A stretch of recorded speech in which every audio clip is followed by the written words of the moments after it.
He came unannounced. He didn't tell me. I was unaware that he was coming or had plans even to come. I was asleep, and to my knowledge, Trey was asleep. We didn't have sex, nothing. We literally laid down in the bed. We was taking shots a little bit, like, so we sleepy. It's 3 in the morning. We lay down and go to bed. I wake up to shots. I seen some comments like, how do you sleep through 16 shots? I hopped out to the first one. Trey is literally sitting up in the bed, shooting in the door frame, and I see Tyree's silhouette in the door frame. I thought that Trey was gonna think like he was there off the strength of me. And so I jump up and I run out of the room. When I'm running out of the room, Tyree is literally falling into the room as he's being shot. He was shot 16 times. Tyree walked into their home. He was murdered. There were 2 stories. One was that the person who murdered him waited for him to enter the room and shot him multiple times. He emptied the clip. He shot 16 times. The story soon changed when forensic evidence came out. And the forensic evidence stated that the person stood over the bed and shot at him. That's the absolute truth. So whether they were up, sleep, I don't know, but that is what happened. Tyree ain't kicked no door in. Tyree ain't pried no door. He ain't come through the back door. He hit the code. We all got codes on doors. He hit the code on the door. Open the door. Just like she had to go to our house. Pretty much. But would never have to worry about walking in here getting laid out. But at the end of the day, if Tyree would have known who was in that house, he wouldn't have put himself in that situation. And he was in that situation because of his love of what he thought was genuine. And genuine wasn't nothing but a fraud, a fake, and a phony. In her own words, she described how her child's father was murdered, flat, emotionless, as if recounting someone else's story. No sorrow, just cold words. Tyree's parents told it differently. Their voices shook with grief, insisting their son would never have walked into that house if he knew danger was waiting. The autopsy removed all doubt. He had been shot in the back, the head, and the neck, a version of events far more chilling than her words. Science stripped away the stories, leaving behind a truth no one could deny. A young rapper found himself caught in the twists of a love he thought was his. What began as promises of forever unraveled into silence, distance, and someone new. Love turned to betrayal. Jealousy grew in the shadows, and the past refused to let go. One night in Maryland, it all shattered. 16 shots, a closed door, and a future lost forever. To understand how this tragedy unfolded, we need to go back to the very beginning. You are on a True Crime Diaries, a place where we uncover shocking cases, unsolved mysteries, and the darkest corners of real-life crime. From headline-making events to hidden investigation details, we break it all down so you can understand what really happened. Hit that subscribe button, turn on notification so you are first to know when a new case is published. These are real people, real tragedies, and real lessons we can't afford to ignore.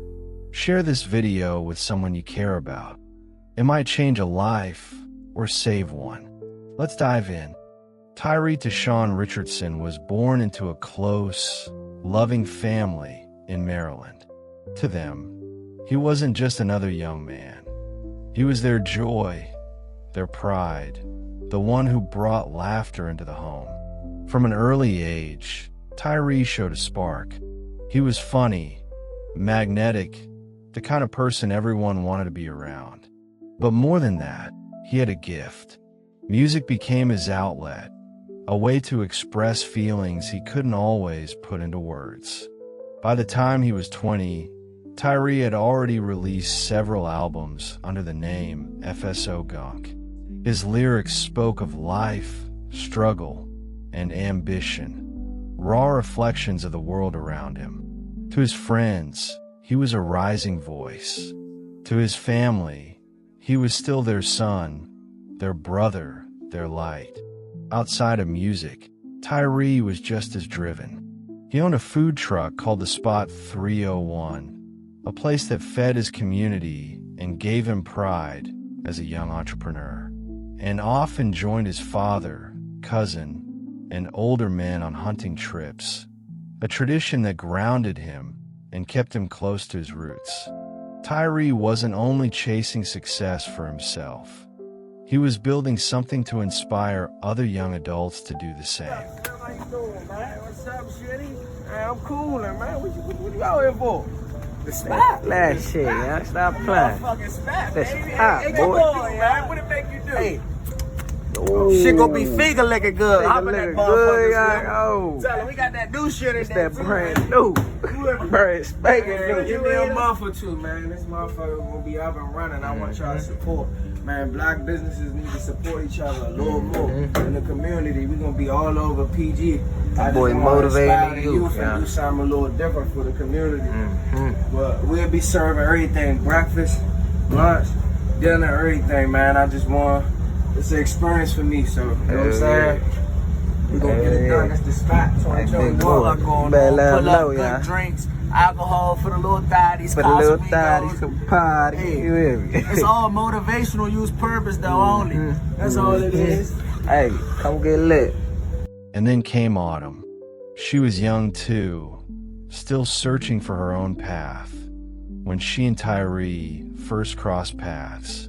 Their connection was instant, the kind of teenage love that feels too big to ever fade. They laughed together, shared late-night talks, whispered promises of forever.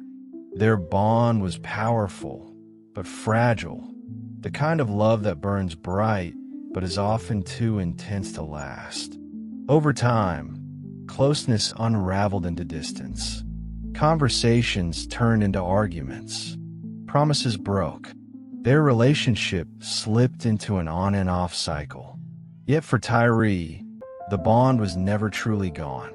He still felt tied to Autumn, still believed they could make it work, especially since the two of them shared a child.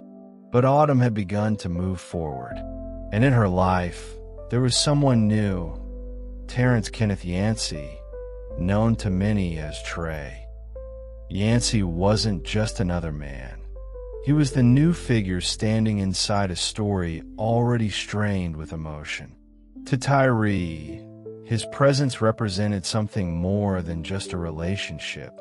It was a wall between him and the family he longed to hold together. Trey, for his part, didn't see Tyree as just the past. He saw him as a threat, a rival whose history with Autumn could not be ignored. That sense of competition, of tension, would fester. This was the turning point. What began as young love transformed into something fragile, a triangle. On one side, Tyree, a young father fighting to keep his family whole. On the other side, Autumn, searching for stability and trying to move forward. And in the middle stood Trey, a man unwilling to share space with the shadow of another. It was here, in the overlap of love, jealousy, and fear, that the seeds of tragedy began to take root. On the night of the tragic event 13th of June, 2022, Tyree was in contact with Autumn, the mother of his child. Despite their complicated history, he decides to visit her home in Dunkirk, Maryland. By all accounts, he believed he was entering familiar, safe ground, a house he'd been to before. Tyree arrives at Autumn's home. What he doesn't know is that Terrance Yancey, Autumn's new boyfriend, was there too. Yancey sees Tyree not just as a visitor, but as a rival and a threat. Tyree enters the house. According to testimony later shared, he had no idea that danger was waiting inside. Without warning, Yancey opens fire. Multiple rounds tear through the room. 16 shots are fired in total. Tyree was struck in the back, head, and neck. Wounds later confirmed by the autopsy. The house fills with panic. Yancey flees, leaving Tyree fatally wounded. Neighbors and responders arrive, but it's too late. Tyree's life ends there. Inside a home he once associated with love. News spreads quickly to his family. Shock and disbelief grip them. They later say Tyree would never have walked into that house had he known Yancey was waiting. Autumn said she was asleep when the shots rang out. She claimed Tyree was standing behind the door when bullets tore through, hitting him before he collapsed. She said she slipped out and told her sister to call 911. But the autopsy told a different story. Tyree was shot in the back, head, and neck. Evidence far more chilling than Autumn's detached account. To my mom's house, unannounced. He did not tell me that he was coming. We didn't have no conversation after we had got off the phone about him speaking to Cody and my mom's phone being lost in the airport. He came unannounced. He didn't tell me. I was unaware that he was coming or had plans even to come. He comes to my mom's house at 3:28. He comes through the door. Now, when he comes to my mom's house, that gives from 2:50 to 3:28. That's almost a 40-minute time gap in between the time where we went upstairs to go to sleep until he came. I was asleep, and to my knowledge, Trey was asleep. We didn't have sex, nothing. We literally lay down in the bed. We was taking shots a little bit, like, so we sleepy as 3 in the morning. We lay down and go to bed. I wake up to shots. I seen some comments like, how do you sleep through 16 shots? I hopped up to the first one. Trey is literally sitting up in the bed, shooting in the door frame, and I see Tyree's silhouette in the door frame. I thought that Trey was gonna think like he was there off the strength of me. And so I jump up and I run out of the room. When I'm running out of the room, Tyree is literally falling into the room as he's being shot. He was shot 16 times. When I run out of the room, I run across the hallway to my sister's room. And my sister is literally like at her door, locking her door. Like I hear it, like I hear like her footsteps, like I hear her like just lock her door, like she didn't even know what was going on. It's gunshots, like it's 16 shots.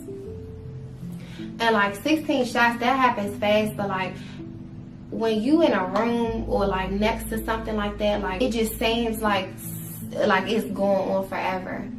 So I'm at her door like whispering like, call 911, call 911, call 911. She is who called 911. Trey runs past me in the hallway while I'm at her door downstairs, and he runs out. I run to the top of the steps because he's running downstairs. He's fumbling with his shoes, and I'm just yelling I'm like, what did you do? What did you do? Get the fuck out, get the fuck out. And so I haven't told this story in like so long, because like this happened 2 years ago, and this is something that like I literally have to relive every day. Like it's not one day that I don't think about something from that day. It's not one day where I'm not like reminded of what happened that day. Like when I tell y'all, like this is something that I've been trying to heal from since the day that it happened. Like, so for me to come on here and like tell y'all these details, it's very hard for me to do that. It's very traumatizing. Like, Autumn's account of the shooting was cold, almost emotionless, as if she were describing someone else's tragedy. Meanwhile, Terrance fled the house. CCTV footage captured him leaving the scene in the moments after the gunfire.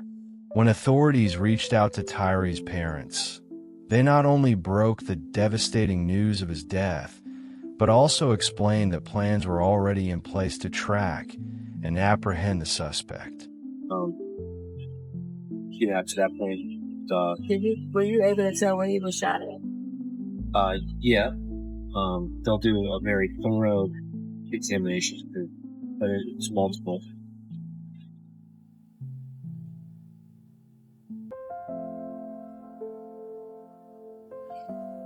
Sorry to tell you, if you have a question, I'll answer. I'm very sorry. Sure, this is the question. I'm not gonna tell it.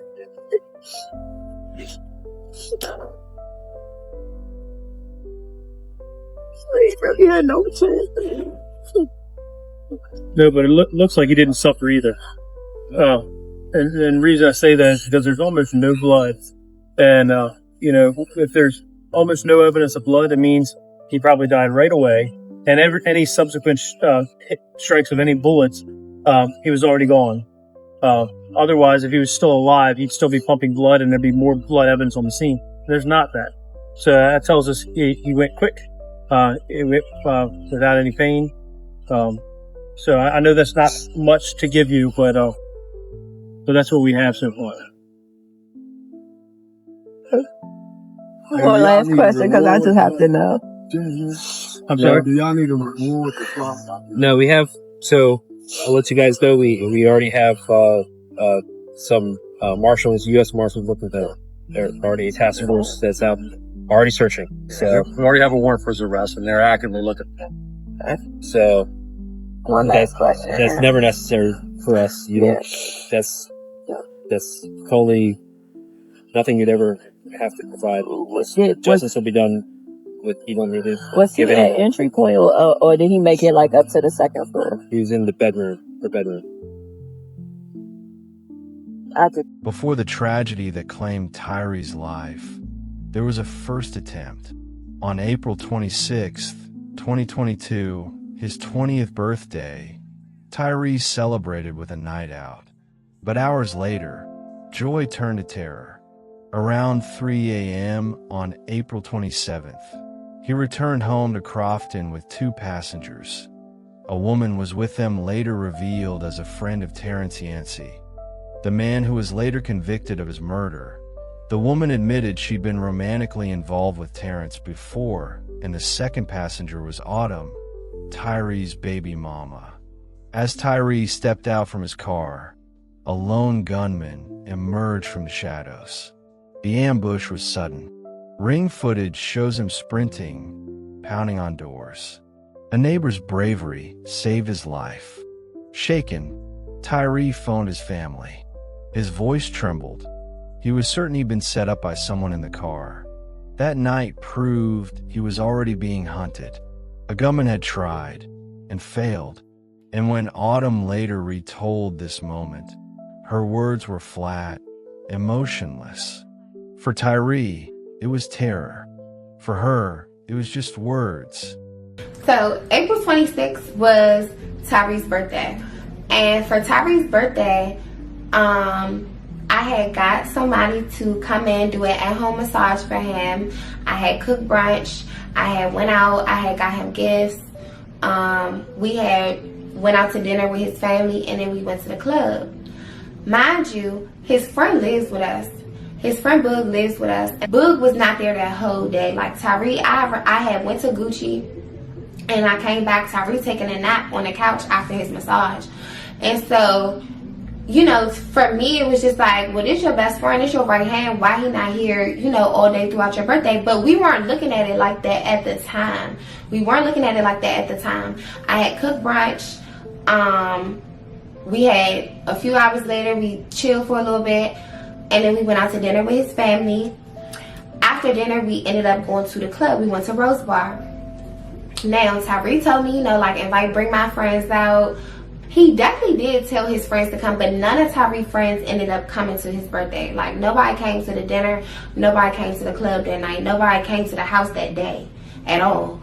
So I had invited my friend. Now, the friend that I invited to come out with us that night is who I met Trey through, which Tyree knew that. I've been friends with her years before she even introduced me to Trey in 2019. We were friends way before then. She came with us to the club. I had invited her. I had invited a couple, like 2 more of my friends. The other 2 couldn't come. She came. Tyree's brother had came, and Tyree's brother's friends had came. So mind you, like, she drunk. She ends up throwing up outside the club. She literally like has the door open outside the black truck, like with her head out, like she bent, like she twisted. Me and this girl, we had fell out a couple months before this. We didn't start hanging out with each other up until March, right before I went to Miami to get my surgery. So I'm pretty sure everybody watching this video, you've been drunk. And if it's, you know, when you drunk, you expressive. Me and her were literally having like a heartfelt conversation the whole car ride. I'm literally like, my back turned towards her, like we drunk, we talking, all that. So when we finally pull up to our house, Tyree backs into the parking spot. When he backs into the parking spot, me and her, we're still having a conversation, like we still talking. Mind you, we're drunk. We still talking, and I'm not gonna say like we was, you know, like talking the whole time, like, you know, where I'm, you know, peeping what she doing, but like we drunk, like we would come back to the conversation. I would come back to the front and be like, yeah, cause you know, da da da da. But like for the most part, like we were talking the whole car ride. So when he pulls into the parking spot, he put the car in park, he started rolling up a J. He never was going into the house. He never was like leaving us in the car or nothing like that. He was getting out to hit his J. He went to the back of the car, like on the trunk, leaned against the trunk, and was about to hit his J. Now, mind you, I'm still talking to her. Now, when I'm facing the back seat of the car, I can clearly see him out of the window.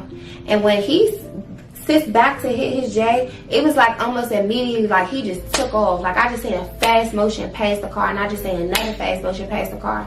And so in my head, I'm like, what was that? And she's like, what? And I'm like, I'm just trying to get my thoughts together. Like he getting chased down. Like this shit's really happening.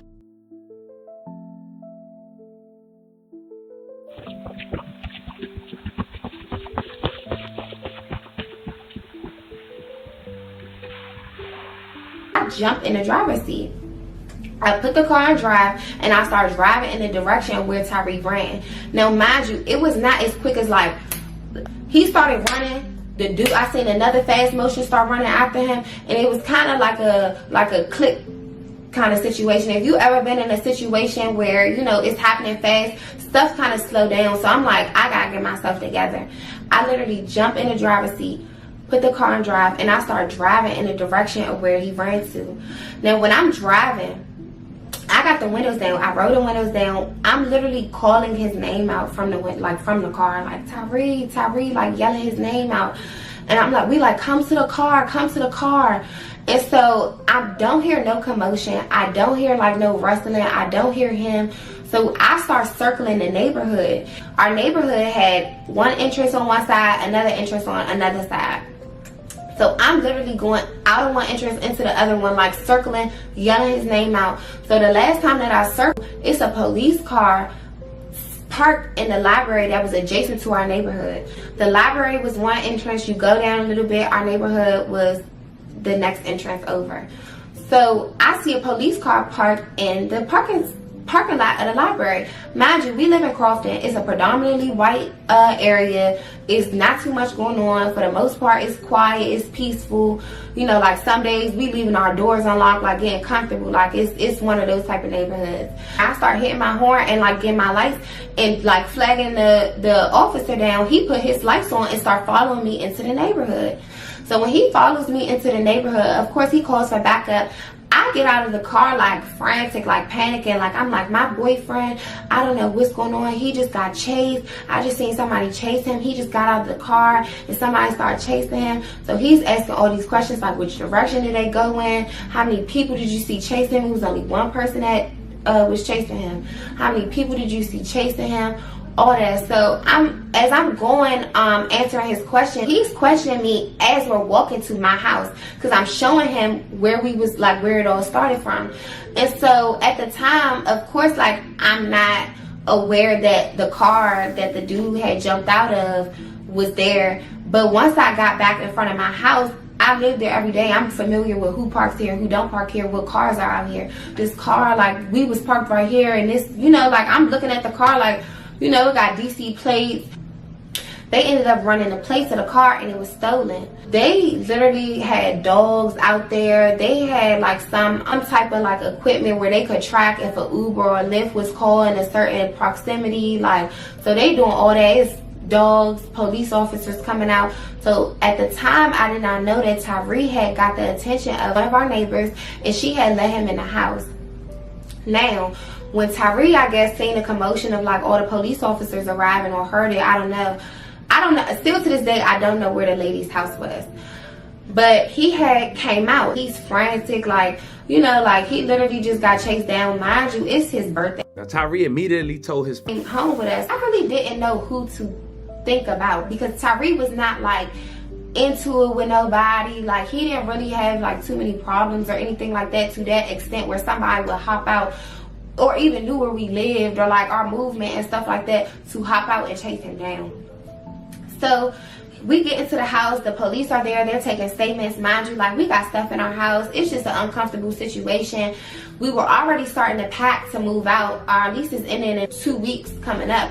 So we started to pack and stuff like that, but at this point in time, we just getting clothes, he getting his stuff, and he called his parents. We go to his parents' house after this night.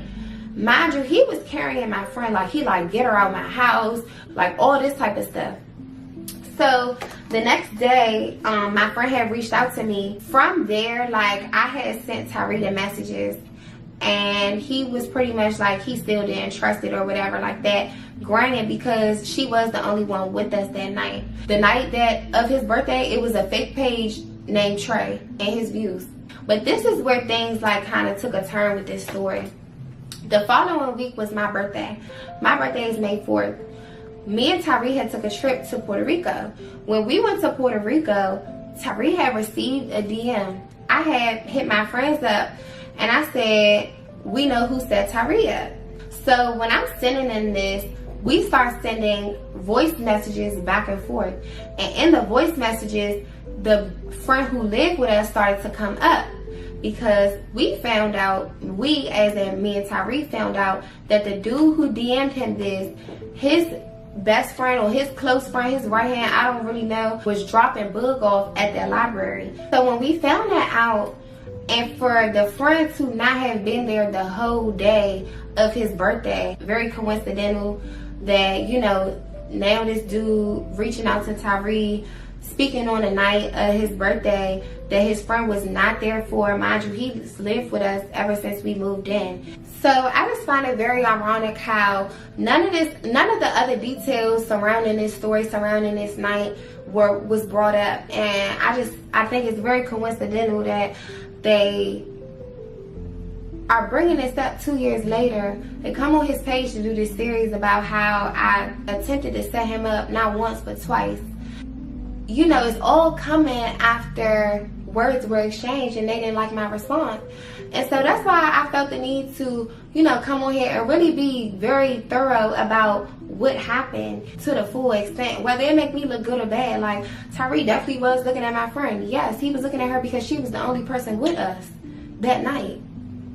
And then you gotta ask yourself, for what reason would I want him set up? Like, that, it's not really adding up.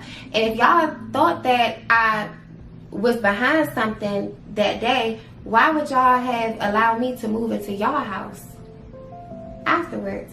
And he made it known to his family that he was looking at my friend. Yes, he made it known to me that he was looking at my friend. And then going through his views, because we definitely went through the views, you know, like, we try and piece stuff together. We just came home. It's his birthday. We just came home from the club, and he get hopped out on, like, in front of our house. If they bringing up me, they trying to paint me in this limelight when they all sat through that trial. That trial was 8 days long. So, we'll take you back to the very beginning, to the YouTube podcast where Autumn tried to clear her name, but in doing so, may have incriminated herself even further. And alongside that, we'll share a powerful video from Tyree's parents, where they opened up with details that cleared away every doubt. Stay with us. Autumn, I am Tyree's son's mother. I am who the FSO Gunk story on Instagram is about. I'm finally coming on here to say something after almost 2 weeks of all of this starting, because I know why it's starting. I know the objective, and I wanted to get in front of it before the rumors and the lies and the manipulative, theories and things like that are being put out about me get too far. I feel like they already kind of have gotten too far, and I was going to stay quiet because this is something that's happened almost 2 years ago. And for me to, relive something that happened from 2 years ago that to this day I'm still healing from, I'm still trying to move forward from, it was very hard for me to choose what I should do. So I met both Tyree and Trey. When I first met Tyree, I met him in 2017. I met him in my freshman year of high school. We didn't start dating until the end of my 10th grade year in high school. I had moved out, I moved with my grandparents, and I had ended up transferring schools. When I transferred schools, me and him, we were closer in proximity as far as the area that I was living in, and so it was just, we just started hanging out, started getting closer, and we ended up dating. We ended up breaking up in the summer of 2019 in June. Now, in the summer of 2019 when we broke up is when I met Trey. Trey is who killed him the night of June 13th. When I met Trey through a mutual friend of mine who I've been friends with for years prior to. I met him the day I was going to my mom's house. My mom was having a cookout. And I went to my friend's house to go pick her up for the cookout, and he was there. They knew each other through some family stuff, and just called each other brother and sister or whatever the case may be. Now, that was then. That was in 2019. Trey had ended up coming with me and my friend to my mother's house for the cookout. This is in June of 2019. Mind you, me and Tyree break up. It's fresh. It just happened. So I didn't really know Trey. I knew of him. He had been around in a couple of occasions, but we never formally met up until this day. Since then, we just started to get to know each other from that cookout. Now, even though Trey and I, we never dated. We were never boyfriend and girlfriend, but we did get very, very close, and we got almost to that point with each other. Now, in the whole summer, Tyree was doing his thing, I was doing my thing. We didn't rekindle up until Labor Day. Is it Labor Day weekend? I think it's Labor Day. I think it's Labor Day in September. School had just started, I believe, and he had hit me up and was just like, let's try it out again. Let's try to, make shit right between us. And we did just that, but it was not exclusive. I was not exclusive to him. And he knew that. He knew who I was dealing with, I believe, through Instagram at the time. I'm not too sure about when he found out who I was dealing with or how he found out who I was dealing with, but he did not know him. They did not know each other. After him reaching out to me to rekindle, I was dealing with the both of them. Now, this is the part where I want to interject, because I know I was dealing with the both of them. They both knew that I was dealing with the both of them. Trey and Tyree, they never crossed paths. They did both speak on the phone on both ends. One day I was over at Tyree's house. Trey had called me. Tyree had answered. They exchanged words. And one time I was over at Trey's house. Tyree had called me, and Trey had answered, and they exchanged words. So I do want to add that part in because that's important as well in this story. Only just because I just want to emphasize the fact that they never crossed paths, they never met, but they definitely did have words exchanged during that time period. If you're young and you're dealing with more than one person, then you know how that is. And on social media, everybody's just acting like that they've never been in that situation. But, to each his own. Now, me and Trey ended up getting closer towards the end of the year of 2019. So I want to say like November, December, January, we were starting to get closer. And I was starting to lean more on the side of, you know, taking him serious on a relationship aspect of things. I had ended up going through his phone January of 2020, saying something I didn't like. And so I started talking back to Tyree again. Now, me and Trey had ended things. We ended things. I left his house. It was a whole, like, you know, argument between him and I. Left his house, and I started talking back to Tyree again. I would say March, we ended up getting back together officially. And only because COVID had hit. And when COVID hit, we weren't going to school physically anymore. Now, like I said in the beginning of the video, I lived with my grandparents. I used to take clients out of my basement in my grandparents' house. When COVID hit, they're older. The idea of me taking clients in the house, it was just a no. So I started taking clients in Tyree's house, and I started taking clients at my friend's house. I ended up staying at Tyree's house from that because I would take clients every day. I just wouldn't end up going back home. At the time, I'm 17. At the end of March, beginning of April, I had got pregnant with my son. When I got pregnant with my son, that kind of sealed the deal as far as like my living arrangements. I just ended up like moving into his house, like slowly but surely going back home, getting more clothes, bringing my stuff over there, things like that. After we decided to, you know, go through with my pregnancy, we were really trying to make things work for, you know, what we were about to be, which was a family at that time. Things got rocky between Tyree and I at the very end of my pregnancy. My cousin had called me. It was 3 weeks before our baby shower. And it's some girl on Instagram, and she posting about Tyree trying to fly her out, posting that they've been talking since the beginning of the year, which the beginning of the year is when I got pregnant. And so finding that out, I was like so stuck because I'm like, damn, you know, I'm 18 at the time. I had turned 18 in May, and I'm pregnant. I'm 8 months pregnant. So it's no going back on the decision, you know, to keep the baby. Everything is already prepared for my son when he gets here.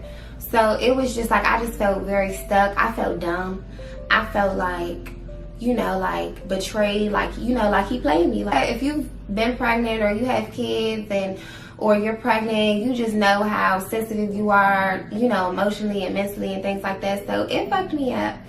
But mind you, my baby shower in 3 weeks, and it's like, you know, what can I do? Now, the only reason that I kept all this to myself, and I'm being so transparent, y'all, when I say like I'm gonna take accountability on my end and, you know, say my piece, like these were my real raw emotions. I felt stupid, and I didn't want anybody to know that, you know, it was kind of like a, you know, told you so type of moment, and I didn't want anybody to have like that upper hand or to be able to look at me and like with a judgmental eye, like nothing like that. So I kept it to myself. I kept everything to myself.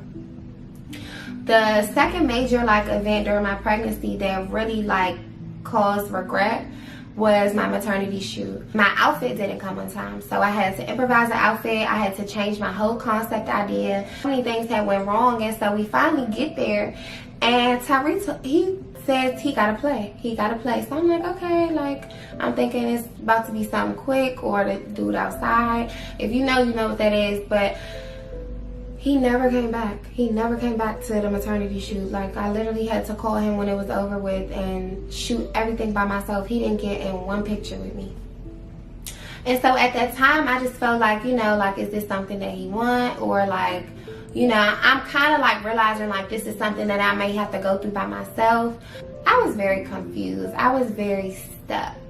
I was just kind of like mentally preparing myself like, okay, this might not go as planned. So it wasn't until my son was born, my son's birthday, January 6th, I had him on a Wednesday. I woke up, Tyree told me he was going downstairs to go get me breakfast, and he never came back. He left me in the hospital that whole day up until like 9:30 something at night. He didn't come back for that whole day. He left me in the hospital. I'm on a baby monitor and he at home on the phone with another girl. I had crashed. I had gotten into a car accident when I was pregnant. So my car, we were only using his car. We were still living with his parents at the time. If this is that, then it's just that. And I can't go back on the decision now. My son is here. So we ended up leaving the hospital. And I will say that after I had my son, my whole emotions towards him changed because of how good he was with my son, with our son. That just like completely like changed like my whole trajectory, like of trying to get things and just get myself together to kind of like move on, move out. And again, like if you know me personally, you know I do have a lot of pride. So it was like I refused to go back home, and he was just like on daddy duty, like hands on. It wasn't like no dad or mom roles. Like he woke up at night, he was working. He really, you know, tried to put his best foot forward to make up for, you know, everything that I was feeling, that he knew I was feeling, and make it up by just being there for me, being there for Cody as well. I feel like Cody definitely brought us together, and we valued the family unit that we had established more than whatever else we was dealing with before then. May, he put a down payment on my car. I had got a car. So it was just like a lot. Like we was really moving in a positive direction. He had got a PPP loan, got the food truck. He ended up selling the food truck, and he reinvested all that money back into the bag. Invested all that money, like things were definitely just like very stable. There was a clip of Tyree, not the artist, not the entrepreneur, just a young father trying to fix things with Autumn, a man desperate to keep his family together. Looking back now, it feels like foreshadowing, a last attempt to hold on, just before everything fell apart. I think you should allow me to work the show for my child, for you, for all the shit I dragged you through for the last 4 years, you know?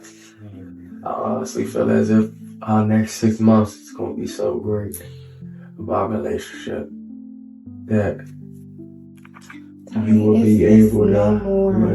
be able to just forget about everything that's happened in the past. I just really think you would see a greater change. I don't like when you tell me it's no more, because I really got faith in this shit. I really do care. Listen, think that this can work. Don't keep cutting me off. I really do think that this can work. I know we can work it out.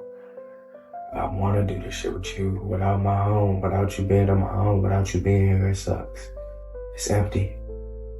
Yesterday, I was fucking in my room all day. I can't keep doing this shit. I can't keep living like this. I don't want to be with nobody else. I'm sorry. I'm sorry. You know, I honestly don't know what to say. I can just tell you I'm sorry, because I literally done a lot of shit that's weighed this relationship down. I've done a lot of shit that can make you hate me. I've done a lot of shit that would make you look the other way when I could be saying something right. But I just want you to open your mind up and just to see everything we losing. Our house. Me being with my child every day. A bunch of shit. Like, I don't want to lose my love with you. I don't want to have to restore all that shit. And then we come back to each other and we work it out, and then we have to do all that again. I don't want to do that. I don't want to stop the baby steps again. I'm just asking you to try, baby. Any sign of me cheating, any sign of me doing anything wrong, you can leave. You can go right out the door. That's what you don't understand is I don't want to work it out. In order to work it out, no wait. Wait, let me finish. I know you don't want to. I already understand you don't want to work it out, and I know why. Because it takes me this long to try to fucking put it together. I'm not but talking. that's not the way I want to go. You just cut me off. So can I talk? Yes. In order to work something out, both people have to want it. Yes. And I don't. So I'm telling you how this is gonna go. I just don't think we should be like this, babe. You're trying to run the show, and I just think you should just give me an opportunity to fix our relationship. Like, I'm so down on this shit. I'm so mentally broken. I really want to fix my home, bro. You're so mentally broken. Babe, I've been through a lot of shit. You've been through a lot too. I'm not knocking that, bro. I'm not knocking that. At the end of the day, you went through shit when it was most trauma and you were having a baby. I was a terrible boyfriend. I was never there. I was absent. I wanted to smoke J's more than worrying about my family and making sure y'all straight. I was worried about getting stimulation in my mind and shit like that. I'm not worried about that shit no more. Like, I honestly have a clear head. I honestly think about putting my family in. I honestly thinking about still being able to stand. So if emergencies come and we crash your car, shit happen, I'll be able to put us back on our feet like that. That's my shit. I don't want to lose you, bro. Like, I'm not even gonna think about losing you because that shit's hard for me to endure, bro. Definitely the day before Christmas, like I keep telling you. I never had a Christmas with you, bro. Just want to try to spend time with you at least, try to enjoy my life with you while I can. I only had one life. We already had a kid. We already started a family. Let's get this shit right while we can before it's too late. That's what I'm telling you, Tyree. It's not too late, baby, because we're right here talking. It's not too late. We're right here talking. It's not too late. We still there together. It's not too late. It's not too late. I'm still here? Why? Because I work here. Okay, and I'm asking you to just love me again. I feel bad for Bub that he has to I'm just asking you to love me again, babe. I'm just asking you to love me again, babe. I'm asking you to...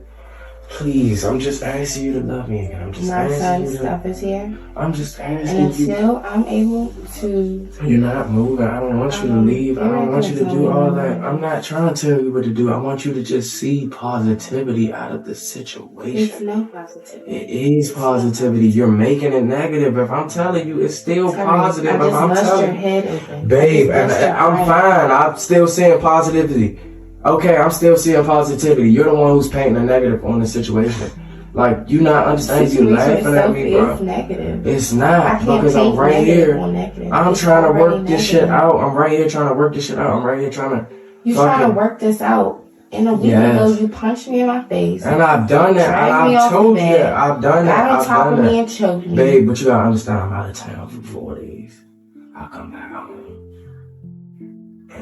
You come back home. It's just fucking... What bitches' numbers in your phone? You're on the phone with bitches while I'm in the kitchen. You're in the living room. I was not on the phone with no bitch while you was in the kitchen and I was in the living room. You didn't know I swear to God. I swear to God I wasn't on the phone with no bitch in the living room while you was in the kitchen. I would never do no shit like that. I wouldn't even call no bitch in my house with you right here. That's so disrespectful. You might have thought I was on the phone with a bitch. You were. I wasn't. Okay. Well, besides... I wasn't on the phone with a bitch. I'm telling you, I wasn't on the phone with a bitch in the living room with you right here. I wouldn't even do no shit like that. Okay, so maybe I just misheard. Maybe you misheard. Like I said, I wouldn't do no shit like that. Like, that's beyond disrespectful. I would be super mad you did some shit like that to me. I wouldn't do no shit like that. That's not even... That's drawing a line. The disrespect is... Yeah, you're right. I've done a lot of disrespectful shit. Both of us. And I feel like, why would you want to be with somebody like that? Because I understand that. I play a role in why all this shit is this way, babe. I love you. You're beautiful to me. I love you from the bottom of my heart. When you get your body done, you're going to be A1 day one. I'm going to still continue to love you. I've still loved you the whole time we were together. I've told myself that I can't. Love? I told myself that. How do you think that's love, Tyree? I think it's love because I can always still pull you close to me regardless of Because how I've always just been accessible to you. No. And now I'm I just don't going think to cut you're- off the accessibility. I'm telling you that. And I think that you should just be grown enough to say, let's just make these last months count. I just don't think we should just do that, babe. I don't Look think at we you, should you're do getting that. I don't crazy. think we should do that. I'm not trying to be crazy, but you're not even letting it be another way. You're not even trying to I think don't about want it the to be positives another of the way. situation. We've I been don't together want for it to 4 be years. You another dragged way. yourself through it for 4 years. What's going to hurt you? Another 2 months? Another 2 months of doing this shit, then you still got to do it for another 18 years. That way, you're not even like... I'm going to be a mom longer than 18 years. I'm going to be a dad longer than 18 years too. You think I'm not going to be there for my child? You think I'm not going to be hung with my child when I'm 30? Shit like that. Like, I want to do shit with him, bro. I want to fucking Yeah, you can still enjoy can't. You my the one who family, said bro. if I break up with you, Cody won't have a dad, and that's fine. You don't want to be there for Cody since we broke up. That's fine with me. Get off me. You stink. Get off of me. You stink. Okay, so please move. You stink. Okay, you stink. Move. I don't want to go through this. No.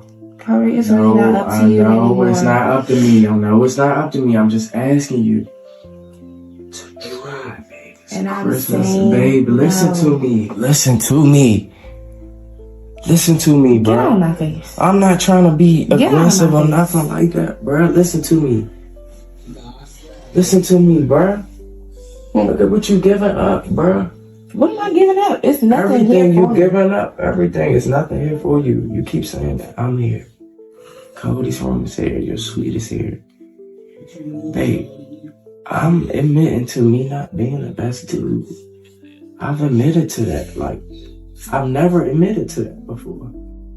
I've never said, damn, I've been fucked up. I've been doing all this shit. I've been this, that, and the third. I've never admitted to that shit ever. I never recognized where I was wrong in certain situations. I'm now seeing that, and it just makes me so mad because now it took me this long to take the initiative to make the shit work.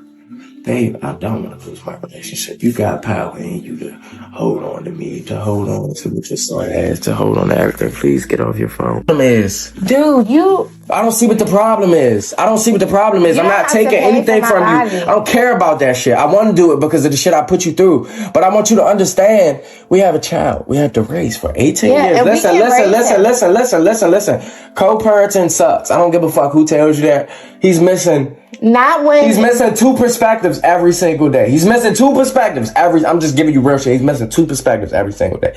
And in order for him to be a man, Are you a man? And you have both parents. Are you a man? Do you think you're a man? I think I'm a man. I think I You show... think you're a man? Yes, and I feel as if I definitely don't show characteristics of a man all the time, and I do fucked up shit that'll present me to be a pussy.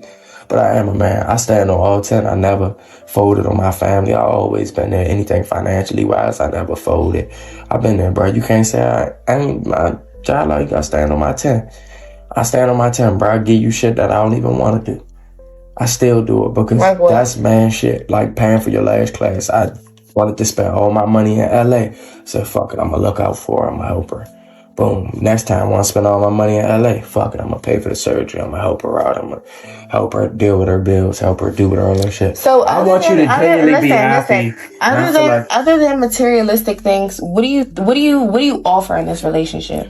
Other than materialistic things. Support. Yes. So cheating on me my whole pregnancy, that's support. Babe, you can't bring up shit from 3 years ago. Okay, so punching me in my face 7 days ago, that's support. That's wrong. That's fucking wrong. You're right. That's the type of conversation I want to have though. Like, so I can improve, so I can fix myself, so I can just build. Like, you think that this doesn't help me, but this really does help me. This relationship literally drives you crazy. I don't think it drives me crazy. I love the relationship so much it drives me crazy when I lose it. That's a problem. But I feel like you the one that lost it. I did. I admit I lost it. I played a role in us losing the relationship. And then there was a call. A recorded conversation between Tyree's mother and Autumn's sister. It wasn't just small talk. It was tense, revealing, the kind of exchange that raised more questions than it answered. Listening to it now, It feels like another piece of the puzzle, another thread in the web of relationships and secrets surrounding Tyree's final days.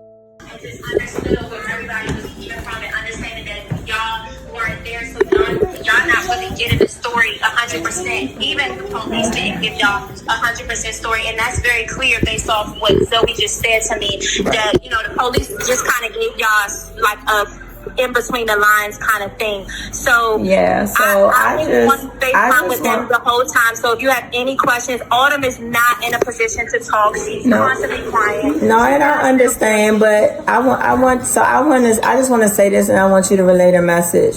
Autumn has always been like my daughter through Tyree and her up and downs. I have never ever got into any of the situational problems. I've known about everything. The other guy, I gotta actually kill him. I know about all of that, and I have never, as a parent, has been a type that either took sides or anything like that. But with that being said, I want you to understand what happened yesterday, because Autumn probably doesn't even know because she was so irate.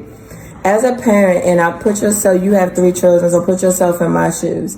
That's what I've been doing. That's what led me to call you. And as I arrive on the scene, they tell me my son is in there, and that's already confirmed. They didn't have to say he was deceased. That confirmed he was deceased.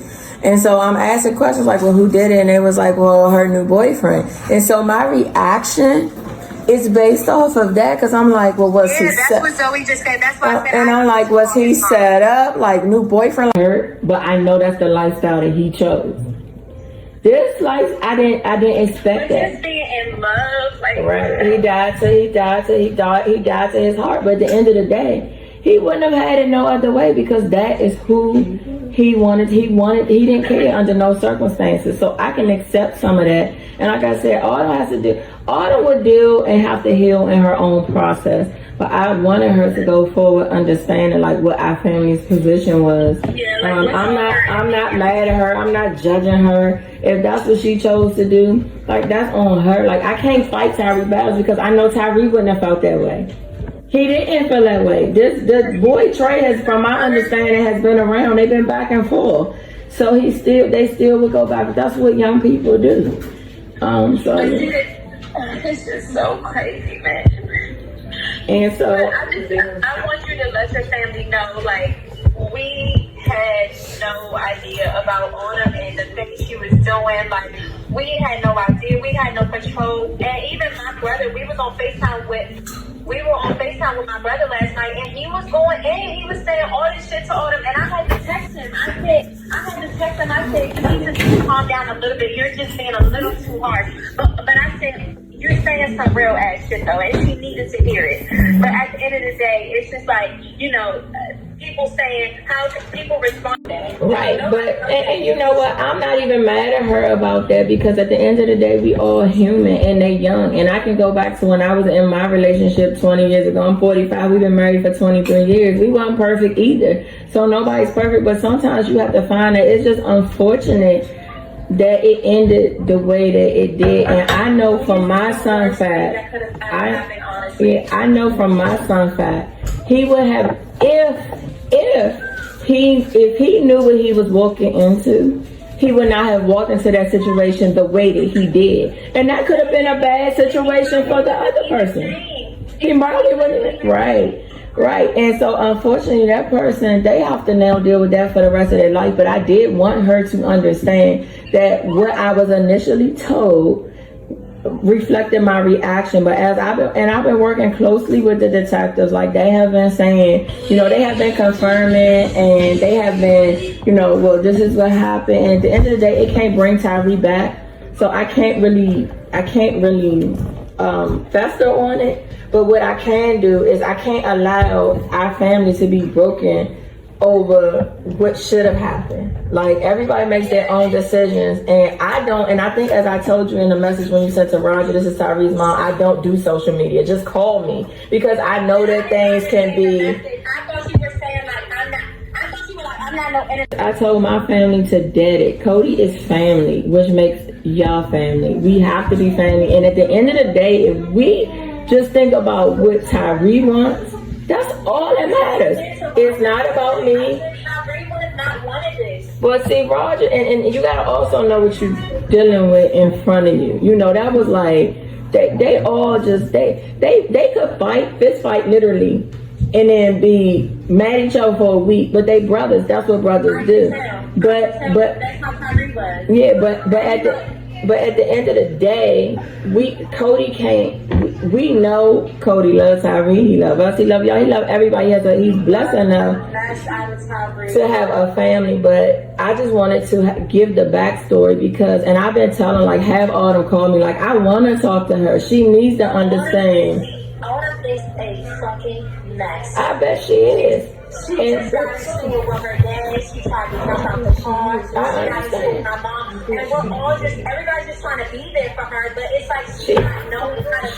You talk to her, and in the middle of it, she'll just stop and start crying. Yeah. And, you know, I do want to say this because it's like, you know, I was getting a lot of, you know, messages to my phone, and I got screenshots unsolicited. I didn't ask for people just sending them. You know, I seen something Michael posted, and it's just like, if anybody thinks that I have any control over Autumn, a Taurus, a 20-year-old. On Tyree's official Instagram page, a powerful video was shared, his parents stepping forward to clear all doubts and tell his story in their own words. This wasn't just another post.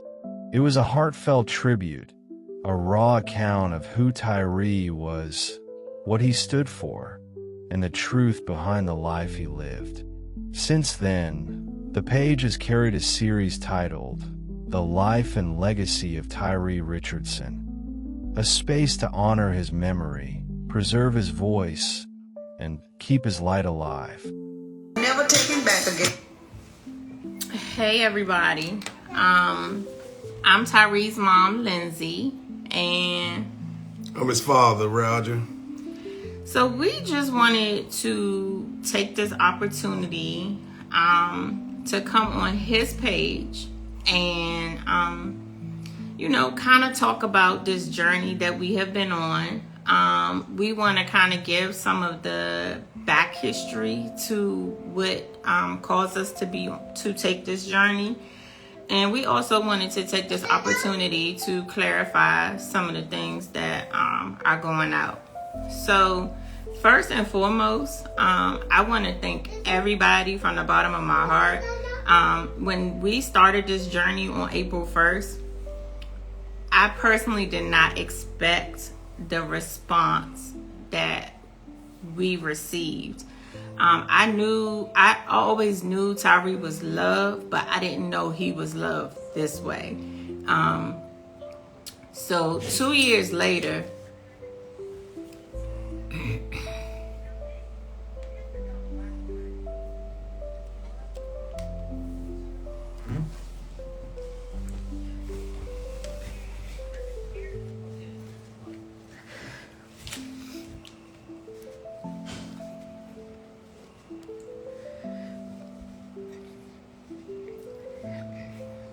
give me a second. 2 years later, I had finally decided to tell his story.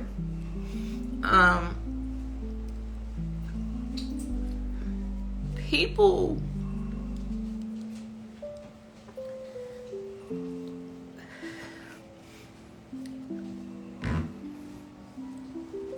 that have never been through this can't judge me.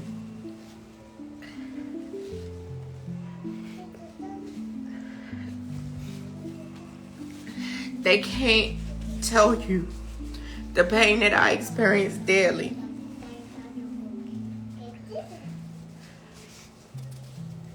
It's a feeling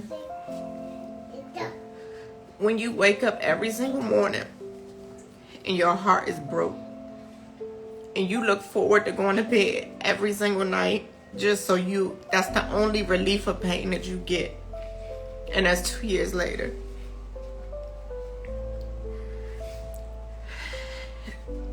So when I decided to share Tyree's story, it was for the benefit of his son, Cody. A couple weeks ago, I decided that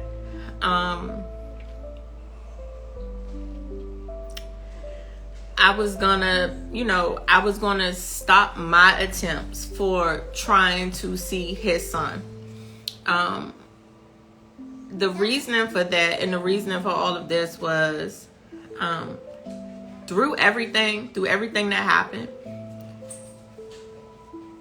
through all the situations, through court, through all of that, I always wanted to keep his son's best interests forefront. I didn't care about nothing else. I didn't care about who did what, who said what, who felt some type of way about me. I didn't care about any of that. All I cared about was Cody, making sure Cody was straight, the way that I knew that my son loved him.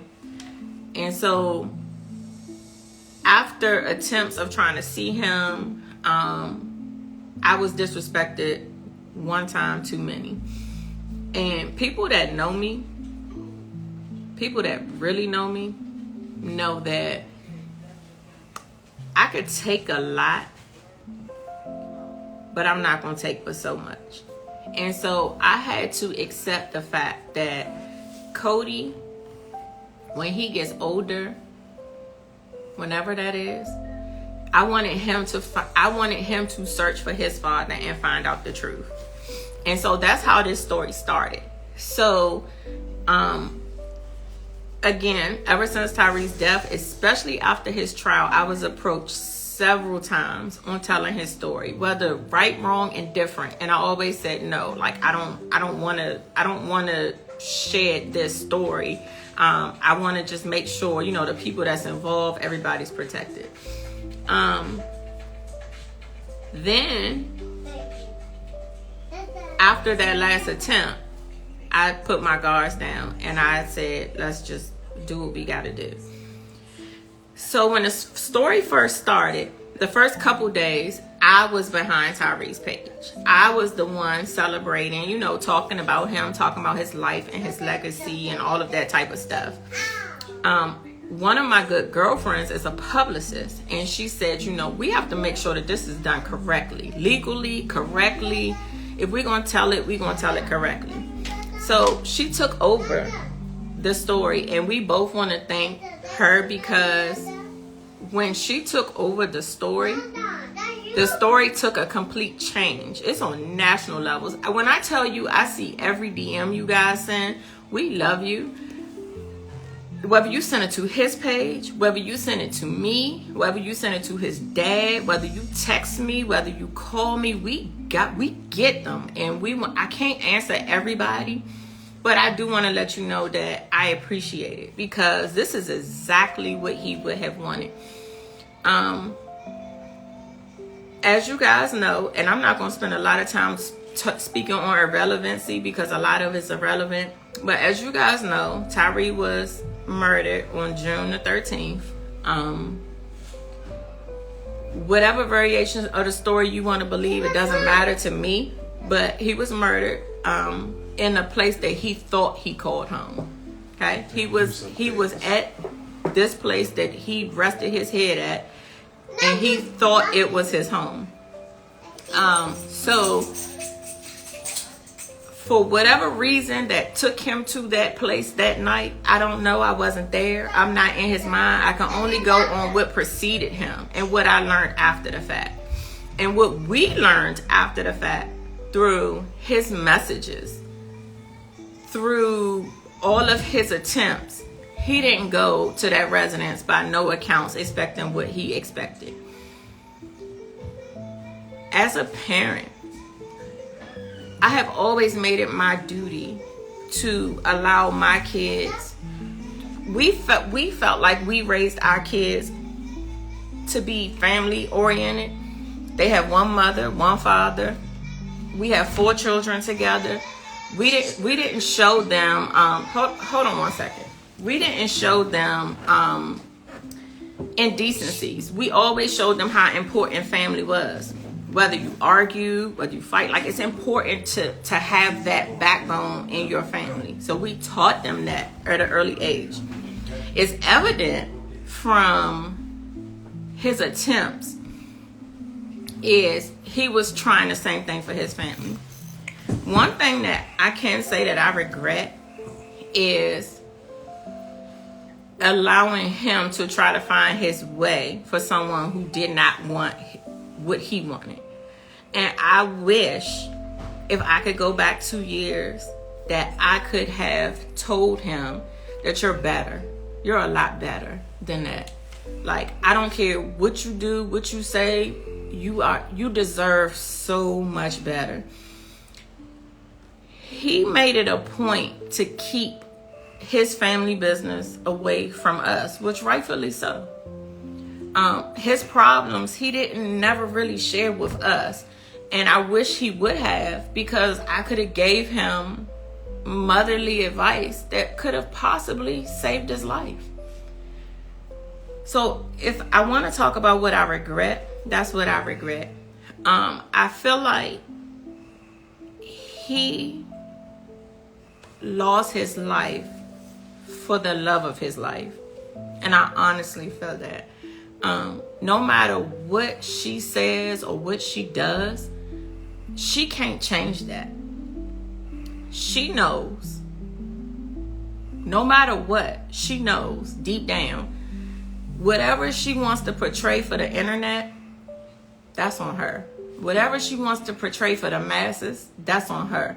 But deep down in her heart, she absolutely knows what the truth was.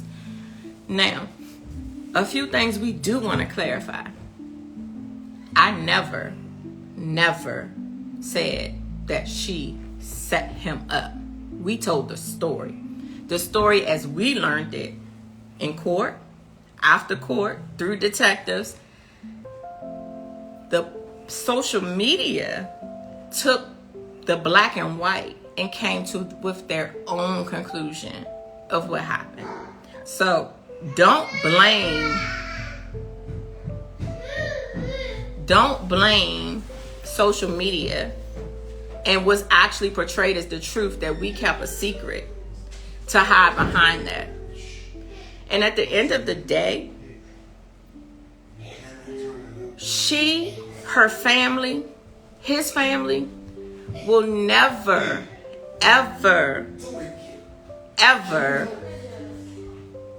feel the way that we feel, because they didn't lose a child. If you don't know what it's like to be heartbroken every single day, you can't judge me. You can't judge his father. We hold each other up every single day. When we wake up, he goes to work and he'll send me a message and say, I want to encourage you today. It's those things that keep me going each day. As a parent, you should never have to bury your child and then have to bury your child and have to deal with the pain after you bury your child. When people make fun of somebody else's death, God has his own vengeance. That's not a vengeance for me. That's not a vengeance for him, and that's not a vengeance for our angel. God will handle his own vengeance. God knows exactly what happened, exactly what the intentions were, and exactly what the expectations were. I'm not here to judge anyone. So no matter what she says about me or my family, it's irrelevant. Words, when we grew up, my mother always told me words don't hurt you. Your words will never hurt me. What you did do that hurt me was you took something that was important, which was my son. So you can say whatever you want to say. You can never give me back what I brought into this world. And then to laugh it off, you and whoever else, I want you to understand, and I want to say this clearly, it's not a game. It's not a game. It's only two people in this world that I wish this pain on. Two. And I have friends and I have enemies. You can be my enemy and I still wouldn't wish this type of pain on you. But there are two people. And those two people are the murderer, his mother. She needs to feel my pain. I wish every day that I go to bed that when she wakes up, she feels this pain. Because she will never understand the pain that a mother has to bury. She'll never understand that until she goes through it. She gets to see her son. She gets to call her son. She gets to put money on his commissary. She gets to see him in 15 years or however many years when he comes home. So she'll never understand my pain. The only other person is her mom. The reason why her mom needs to experience this pain is because as a mother, you can't justify you can't make light of what your child did. And until you experience one of your children being buried, you're never going to understand my pain. You're never going to understand my purpose because it hasn't happened to you. Right now, your only focus is to protect your child, not realizing your child puts other people in a situation to lose their child. So I don't expect you to feel my pain. But one day, when you do, whether you admit it or not, you'll say, I understand how she felt and why she felt that way.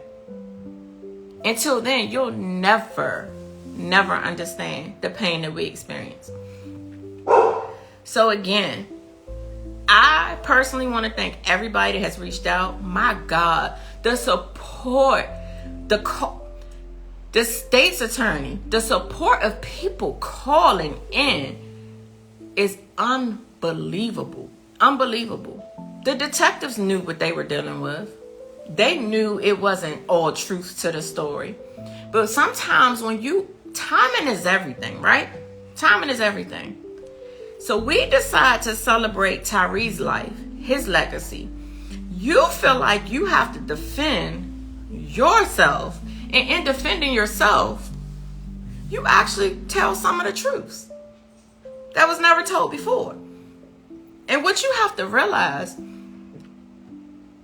you should never forget what you say or do. Because one thing is, when you're honest, the truth is the truth. Whether it's now or 2 years later, you're never going to forget what you say.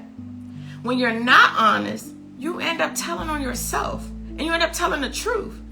So whatever that may be, I'm going to pray for you. Because you need it. And at the end of the day, what's coming, you deserve. Now,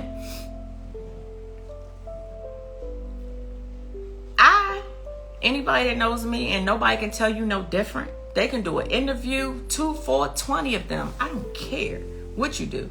One thing you'll never be able to do in those interviews is pull any black and white on what Tyree's mother, ever said in a disrespectful manner to anybody. I always kept a clear conscience for the support of my son and his memory. I never, ever, whether I felt it or not, whether I believed it or not, I never, ever called you out your name, disrespected you, said anything negative about you, ever. And I don't have no reason to lie. I'm 45 years old. Now, ask me today, no, I don't like you. Now I watch what has happened. I absolutely don't like you. And I understand why you felt like I shouldn't have liked you. Because you always felt in your guilty conscience, you always felt that his family didn't like you. Now I see why. And I don't. And the world knows it now. Prior to this moment, I never felt that way. But now that you showed me who I always knew you were, I'm letting you know I don't. And I understand why you will have to lie and portray that my family is this evil people that we were never were to you. You live with us. You didn't live with your parents. You didn't live with your family. You lived with us. We took care of you when you had nobody else to take care of you. We never turned our back on you when you had nobody else. Let's be absolutely clear. Your mother wasn't there. I didn't meet your mother till 2 years after you was with Tyree. If we're telling the truth, let's tell it. You were in my house. You ate my food. You laid in my bed. And then to say that this family who took you in as their own are these evil people, you're absolutely crazy. And I hope that you get the help that you absolutely deserve, because you need help. You need a lot of help.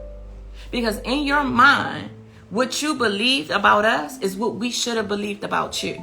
And that's what you have shown us. You've shown us all of these mean things that you and your family have portrayed against my family is how we should have felt. How we should have felt. And thank you for showing me that. Because sometimes it takes time to show people who you absolutely are. But one thing is, once you show me once, you don't never have to show me again.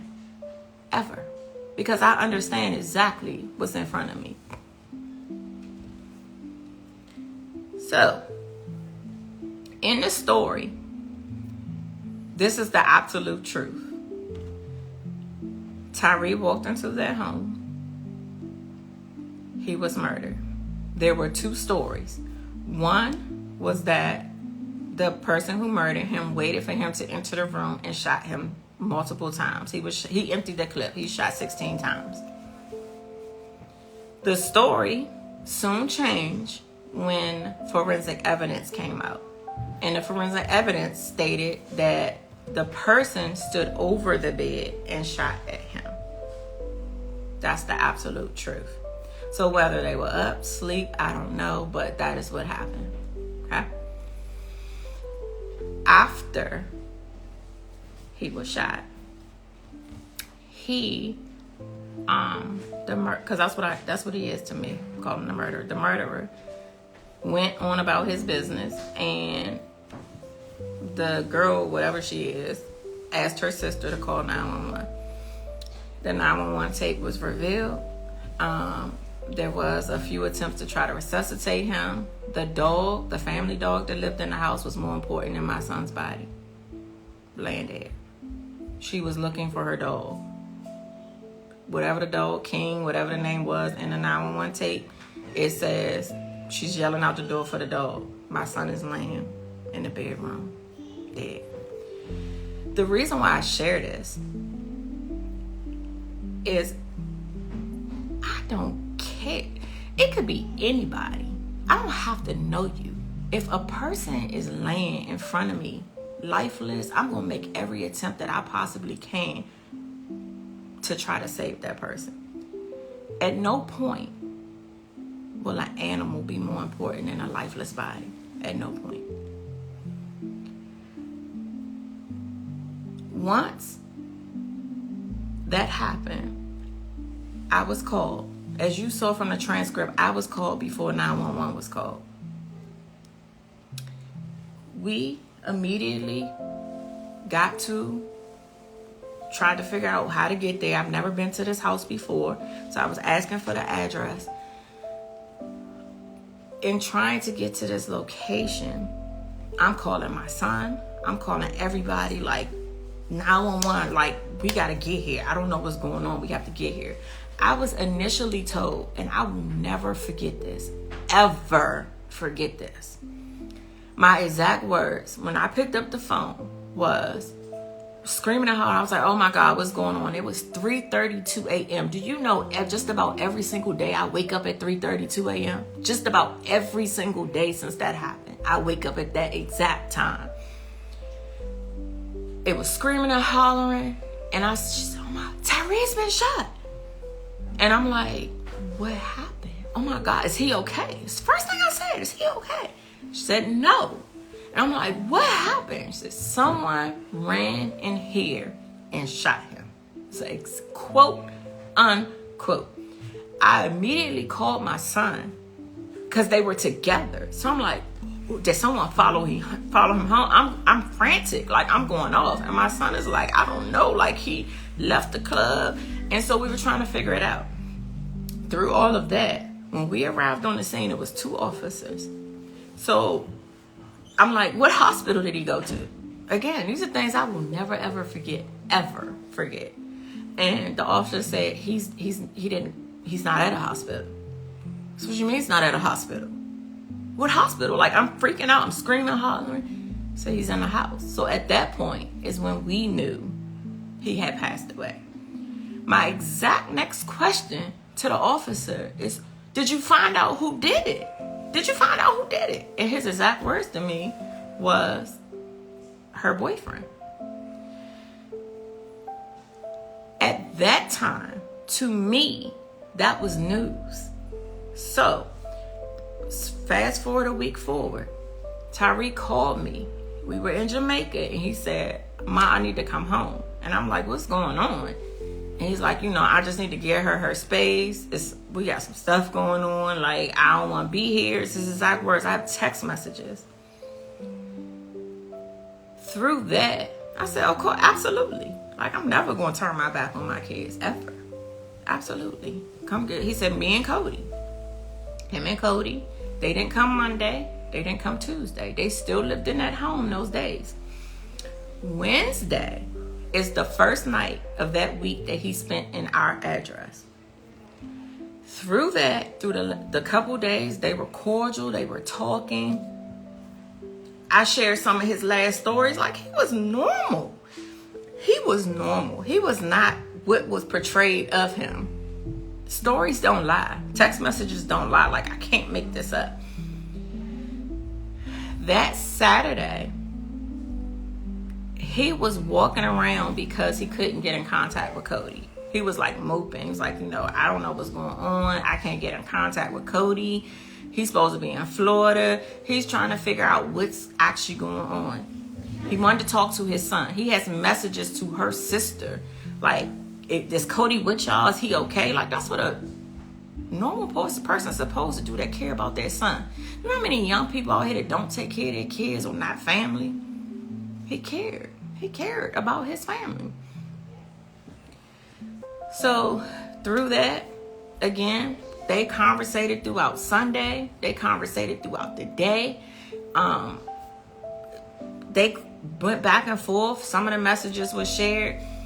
He, by no means, had the impression that they weren't together. Okay, so we been married 25 years. We ain't been together a lot of times during the 25 years, but have we ever really, like, not been together? Like, let's be honest. 25 years. That's how long we've been married. How many times have we not been together in 25 years, but we still sitting right here today? So this completely broken up, not together, I'm sure that's not what he actually believed in his heart. Hers, maybe. Then, so I don't give views because at the end of the day, to be honest with you, I ain't watch video 1 or 2 because it don't matter. You won't get a like or a view from me. But I did hear some bits and pieces about it. You say on that particular video, when you talk about my son, my deceased son, who was your caretaker, when you talk about him, you say, you know how people do back and forth. We all know what we doing. We all with different people. No, I don't know that. You know that? Oh, yeah. I don't understand that. I'm sure our son didn't even. He wasn't really raised like that. He wasn't raised with him and his siblings having like different fathers, back and forth, not in the home. You know what I'm saying? He wasn't raised like that. So where you insinuated that everybody should know, how people do, we don't know that. So I'm sure he didn't. I could speak for him on that. So when we went to trial is when most of this stuff opened up. Now, the murderer was offered a plea deal. He was offered 3 to 8. 3 to 8 years. 3 to 8 years. He turned it down because honestly, in his heart, he felt he did nothing wrong. He felt like he was defending what he thought was his family. I don't know why, but he did. So he turned down the plea deal. Right before trial, I was contacted by his attorney asking if we would, so the family has to be a part of the plea deal. Like, you have to be a part of the agreement. So trial was supposed to start on Monday. We were contacted Friday, late Friday evening, asking was the deal still on the table. And what did we say? No, I can't. I was thinking about it, but the lawyer said no. Right. So he was thinking about taking that deal. He probably should have, but he didn't. But God works in mysterious ways. I'm gonna tell you why. I'm gonna tell you why God works in mysterious ways. If he would have took that deal, we would not have known none of the stuff that we know today. If he would have took that deal, we wouldn't have known the before and after of what we know today. And as much as it hurt us to sit there in court, not only seeing our son's body shot up, because in court, in trial, you see the real life pictures. Not only seeing him laying there with a bullet to the back of his head, with a bullet to his neck, with 14 bullets to his back. Not only did it hurt us to see that, we learned the truth behind the story.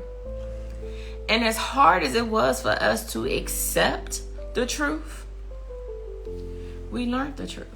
We had to sit through testimony. Different people testified. And one of the testimonies were the owner of the home. Her testimony said Tyree lived there. Contrary to what's being told today. Cody's mom was on stand for 2 days. We have 789 pages of transcript. Y'all only saw 14 pages. 14. A transcript is a public record that anybody can obtain. You can hear word for word her story out of her own mouth. I don't have to tell her story. She told her own story. We didn't make this up. We didn't ask for this and we didn't make this up. We have no reason to lie. None at all. Then you heard his story on what he felt like happened. And he didn't really have a story, honestly. He was just as dumb as he looked on the stand. And he honestly looks like somebody that just don't know no better. Like, he just was caught up, just like Tyree was. They was caught up in these looks, material stuff, and they thought they hit the jackpot. And really, both of them hit bankrupt. Both of them.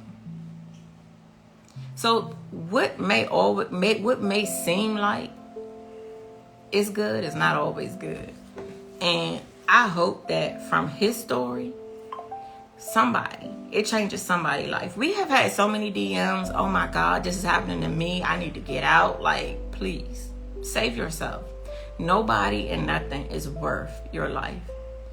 He was such a good individual.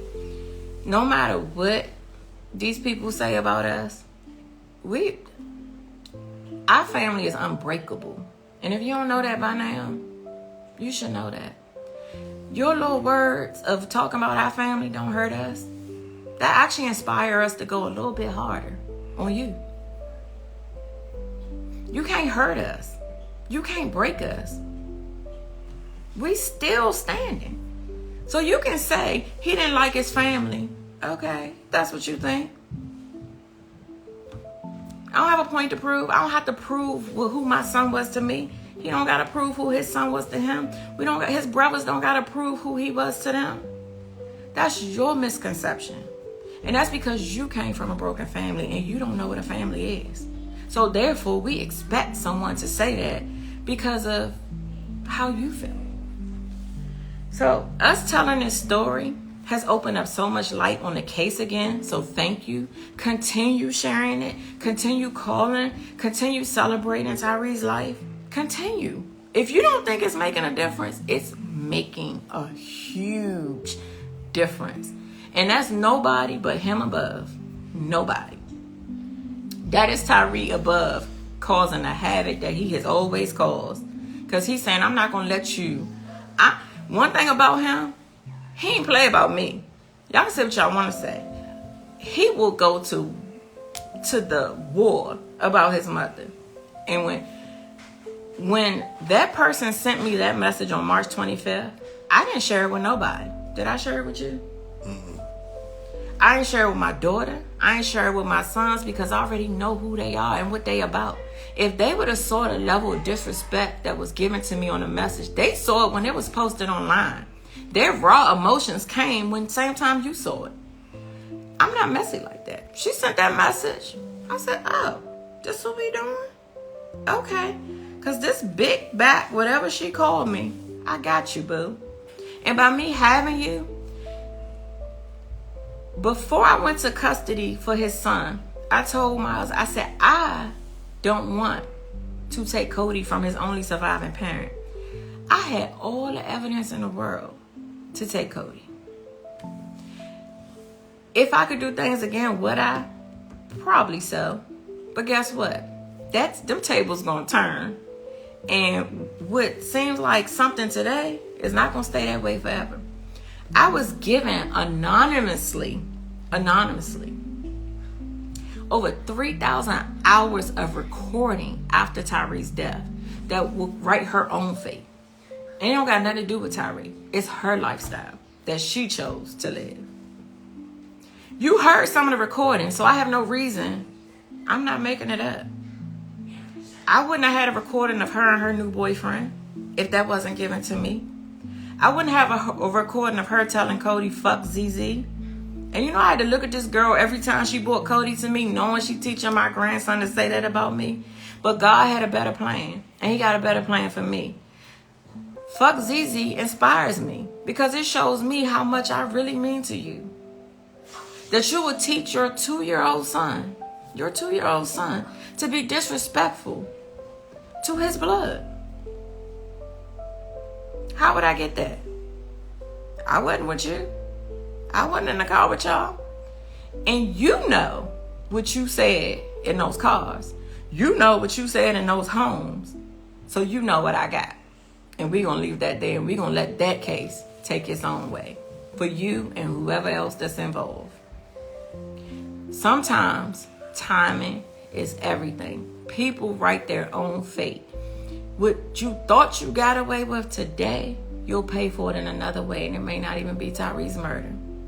You cannot be out on the street, walking the streets, and living a foul life.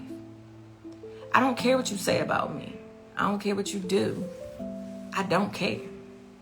Because one thing you can't do, when it comes to mine, I'm going to do what's necessary.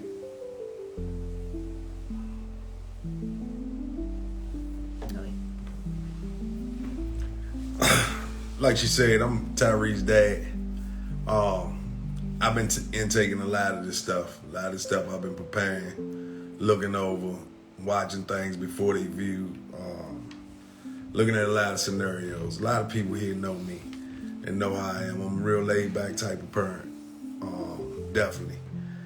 Never force my ill will on my kids to tell them what to do or what not to do, what to say or what not to say. I let them grow on their own. But I want to say this to everybody that's out there. Be careful who you let in your house. And that's how I am. Because you got to be real cautious who come in your home. Because the same people that eat at your table is the same people that are shit on your table. And I make myself clear. I don't have to stunt for nobody. Most of my good friends and my good people that know me and my family, that know how I am, I've always been about family. And my son carried the same traits. From the day his son was born to the day he was murdered, he had his son in his care. Nobody could tell him nothing different. He didn't leave his son for nothing. The same way I raised him. For me, and like I say, you know who you are. You can talk greasy as you want to greasy about me. You don't know nothing about me. So let me make that self clear. But let me also make sure you understand something clear. COVID started, for everybody that don't understand, March 16th of 2020. All right? March 16th of 2020. You couldn't do eyebrows, you couldn't do lashes, you couldn't paint no nails because you couldn't be around people. I kept a roof over top of your head. I kept food in your mouth. I kept you getting a car to make sure you drive. My son ensured that you had a car that you couldn't pay for.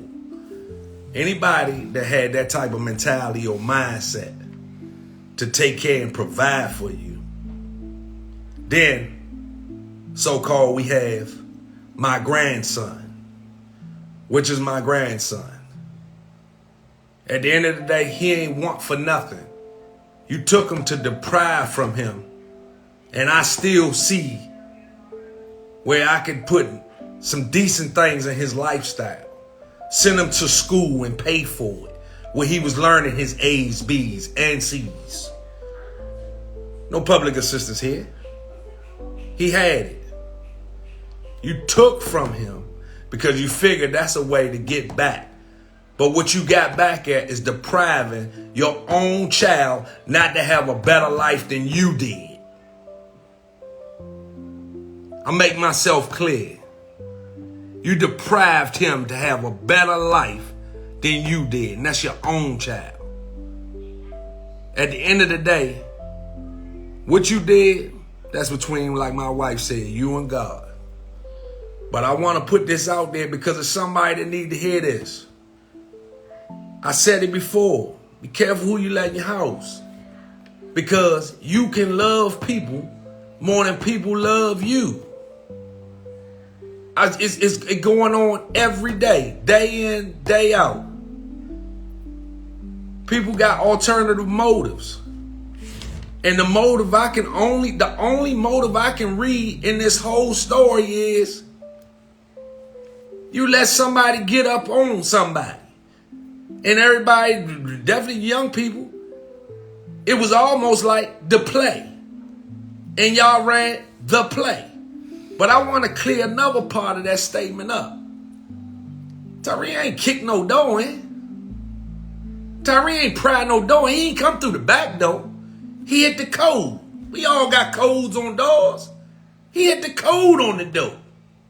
Opened the door. Just like she had to go to our house. Pretty much. But would never have to worry about walking in here getting laid out. But think about this. If I'm going in to get somebody, not taking my shoes off to walk up some steps and open a closed door to not know what's behind the closed door. I'm basically going in there to get in the bed. That's what I'm doing. This could have went either way, y'all. I'm telling y'all, I don't call it honest truth. This could have went either way, and I respect that. But at the end of the day, if Tyree would have known who was in that house, he wouldn't have put himself in that situation. And he was in that situation because of his love of what he thought was genuine. And genuine wasn't nothing but a fraud, a fake, and a phony. Materialistic. Exactly what I got. I can tell you over the years, I sat back. These people can't tell you nothing about me because I ain't talked to them like that. And I said just like that. Over the years, I was a high and by guy. You know it. I was a high and by guy. But now I'm going to speak out because I'm going to say this. I got a daughter. No, am I going to disrespect? I got a daughter. God rest her soul, I had a sister. I got a wife and a mother. There's 4 women in my life. And a niece. And a niece. And a granddaughter. And a granddaughter. 2 granddaughters. All right? So I'm adding all that up, right? Here's my thing. And I go to say this, and those for the ones that's listening. You in a relationship, and what your relationship is about between you and your relationship. Right? But when you figure that the relationship is over, you make sure that you understand that the relationship is over. Through this situation, made me really understand that the person that my son loved and thought he had that 100% trust. I don't use the word setup because I never said that. right? But you knew what was going on. You knew what was going on. You knew that when the person that provided for you, took care of you, you thought it was the thing to get up under his skin by running to the other, right? But here's the other part for you. Here, I took 100 pounds of shit to put it in took 100 pounds of shit to put it in a 10-pound bag. I had to go pick a man up to bring a man to my house. When I had a man that could come see me in his own vehicle. I don't make this stuff up. This stuff not made up. This is exactly what it is. But through love and respect, my man respected you. Nobody lived like the Cosbys, and I'm going to say that 100 times. Nobody I know lived like the Cosbys. Everybody got their issues. But one of the dangerous things you can ever mess with is inviting another man into another man's home. That's fine, point blank. Because I know Tyree, I knew Tyree pretty well. He wouldn't have did, if the shoe was on the other foot, it wouldn't have been the same thing. Because he had respect and decency. And he had some morals. But I had to get that off my chest. I say this about my grandson because at the end of the day when my wife started this out, and like she told y'all, it came from a text message that was developed on Easter. I had already had my sayings back at Christmas. And on Christmas, I made a call to say, hey, I like to say Merry Christmas to my grandson. And it was fuck you type situation and hung the phone up. Mm-hmm. And at the end of the day, I cut it off there for me. You did. I cut it off there for me. We went through the little court proceedings. I cut things off because here's my take on the situation. I can't go beyond whatever somebody want me to do, and that's fine. I have no issue with that.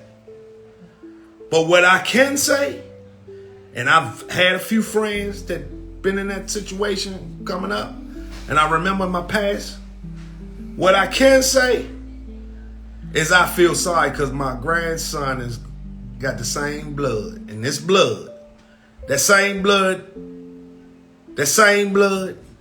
that you laid with and had a baby with is my blood. It's a Richardson blood. And the son only got the same blood his daddy got. And I'm going to tell you this. Tyree Boy was a pistol coming up.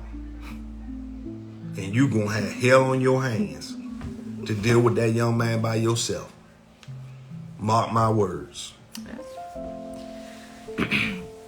So again, we just wanted to take this opportunity. It's not to bash nobody. Like, we beyond that. Let them live in their materialistic mindsets. Like, I go to work every day. My life is taken care of. Like, I don't need social media. And for all the people that say that we monetize off of this, check your facts. I ain't monetized $1. His account is not monetized at all. This is all for the story for my grandson. When you have your own money, you ain't got to find ways to make money. So maybe you should learn that. Get your own. But this is not monetized. Story has been told, not sold. Any blogger, any article, any news outlet that reached out to me, let me know what I asked you for. Or what you paid me in return.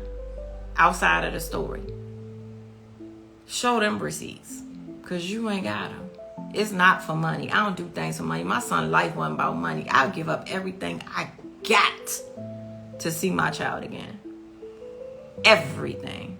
I would give up my last breath to give him breath. I absolutely would. When you born off of materialistic stuff, that's how you think. That's how your mindset is. That's not how we are over here. And so if you thought this was about money, you thought wrong. This is for Cody when he gets older to see what it really is. And when he does, I'm going to pray for you. Because like I said, at the end of the day, when he turned 18, 19, whatever age he is, Cody, we got your father chain for you. It won't get touched till we see you again. We got all his money that he put up. That's all yours. I don't need that. That's why I go to work every day. That's why I have a job. Take care of myself. I don't need none of that. All Tyree stuff that he had, we ain't seen. We got a few pieces. I don't know if it's being saved for the boy to get out. I don't know. But I wish you the best, because that materialistic stuff don't mean nothing to us. But what will mean, when Cody's old enough, he will get what his father had for him. He will be taken care of. Unfortunately, now, it is what it is. To Cody, I love you. I love you like you were my own son. No, I don't want to be your mother, as it was accused. I want to be your grandmother. I have 4 other grandchildren. I wanted to do what my son would have done for you outside of the life that they portrayed that we did. We will always be here for you. You will always be our family. As long as you okay, we okay. And I'm okay with that. I can't allow someone to destroy, try, not destroy, because you'll never destroy. I'm bigger than that, baby. Way bigger than that. Try to destroy who I am, what we believe in. You'll never be able to accomplish that. Because I know who I am. I know what I say. I know what my beliefs are. I don't hide behind social media. And I'm damn sure not hiding behind nobody else. It won't happen. And when the day comes, you'll know just as well as everybody else. Because this isn't a game of revenge. God has his own vengeance. His own. That's bigger than me. What I would want to happen, God has a whole nother plan. And when you turn your life over, what you probably need to do, you'll learn that. It took me a while. And you're right. It's not a day that I don't cry. Absolutely. I absolutely do. It's not a day that I don't wake up sad. Yes, I absolutely do. It's not a day that goes by that I don't think about my son throughout the day, multiple times. 2 years later. My days don't get better. And I don't expect them to. But what I'm not going to do is let his name die in vain. So, again, thank you for everybody, all your support. We've seen it. Everybody that's been watching, like, it's surprisingly, you can walk past me and I know you watching the story. It's okay to say, I'm praying for you. Like, keep your head up. Keep your head up. You don't have to, like, hide that you're watching it. It's supposed to be watched for a reason. So, you can say that. I also want to thank everybody that shared the story and continue to share the story. We are, Tyree's album is going to be released. He had 31 unreleased songs. It took me 2 years. I control everything that comes out of his portfolio. It took us 2 years to release. And when I tell you it's probably his best album, I keep saying every time I listen to it, he knew. He knew. And when you get to experience these 31 songs, you're going to say the same thing. Keep his legacy alive. People always say God doesn't make mistakes. I go to church. I'm a God-fearing person, but I think God made a mistake on this one. He took someone way too soon. If it was a car accident, I might could accept it a little bit better. If it was a freak accident, I might could accept it a little bit better. This is hard for me to accept. And I understand. We don't know our day, time, minute. But if I could have spoken to God, I would have rather I lived my life. I did everything I was supposed to do to allow someone else to just get a few more minutes, a few more seconds. It would have been worth it. He left his legacy. His album will be released on his birthday. we are grateful for all the love and all the support. Yes, each day is hard. Each day continues to be hard. This isn't made up. Like we don't have no makeup crew. We don't got no TV crew. This is real life. It's real life, raw emotions. And people need to learn that. His biopic will be coming out. I have to make sure every detail is right before we release it. And when I say every detail, I want the world to know who he was, the way he was, not how he was portrayed. So if it takes me 6 months to make sure every detail is given, it's going to take 6 months. His page, most days I wasn't even able to watch. Shit is gut-wrenching. I wasn't even able to watch his page most days. But I built up enough strength to allow the story to be told. And I'm glad it was told. I'm glad it will continue to be told. And hopefully it'll change the perception of someone else that might be going through something. Like, save yourself. Care about yourself first. Somebody that's for you for your money, they not with you. When we first got together 25 years ago, we've been married 25 years, been together 28 years. Did we have anything? I don't even remember. We was in high school. We grew together. Sometimes I'm up, sometimes he up. Like, that's how relationships work. It's never all in. Learn from that, y'all. Like, honestly, material stuff don't last forever. That's something you want to say? I thank everybody for their time for watching tonight. And always remember, I done met a lot of people. I done helped a lot of people, and a lot of people that helped me. I'm all based about community, and I think that's what our family genuinely on. Tyree knows so many people because we knew so many people. And by knowing so many people, just lending a hand, helping out, just being a good, genuine person has taken us a long way. So I just want to make sure that's told. Celebrate him. I know his brother's doing something for him. Like, celebrate him the way that he would celebrate. He turned 22. It's my favorite number. So we going all the way up. His gravesite is on Friday. It's going down. And we're going to continue to celebrate his life. Yeah, I'm going to cry. I'm going to be sad, but I'm okay. Trust me, I'm okay. Don't feel bad for me. Just save yourself.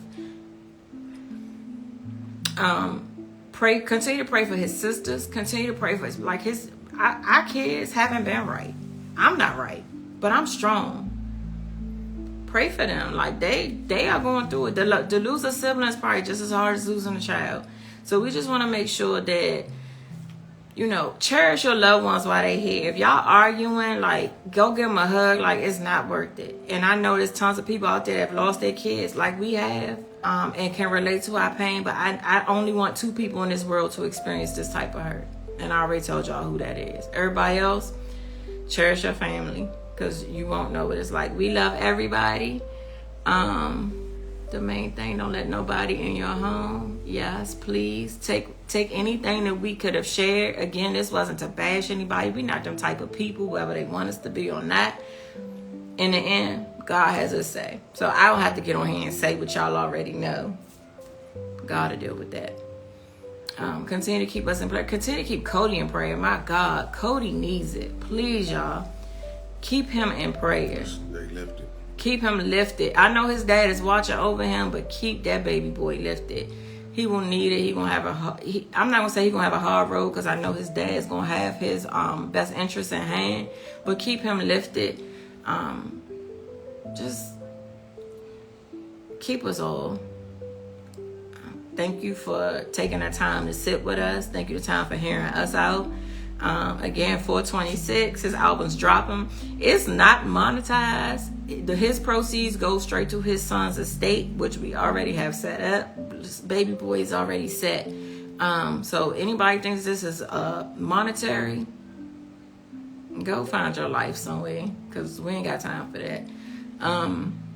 But support him. Support his life, support his dream. And by supporting him, you're supporting his son, who will be set when he is 18 and he ready to become set. So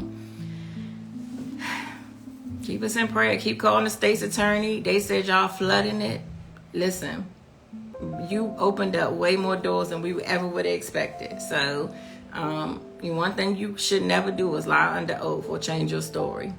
just don't say shit. Plead the fifth. I don't know what happened. That's what I would have said if I was gonna lie. Just being honest with y'all. I'm keeping it 100. I don't know. You can't never come back and say I didn't know.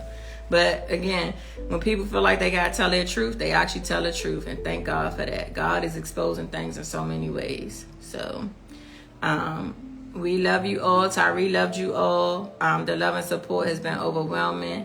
The flowers, the fruit baskets, like if it made it all feel like we were back in June again. Again, we received it all, and we thank you.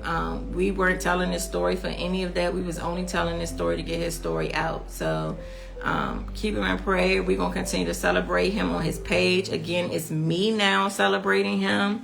I don't think I need the publicist to come back in, but if she got to jump back in with her facts, she will. So if y'all have pictures, videos, we're going to allow people on Sunday to come live and share some of your best stories that you might have had with him. We're going to save these lives for his son.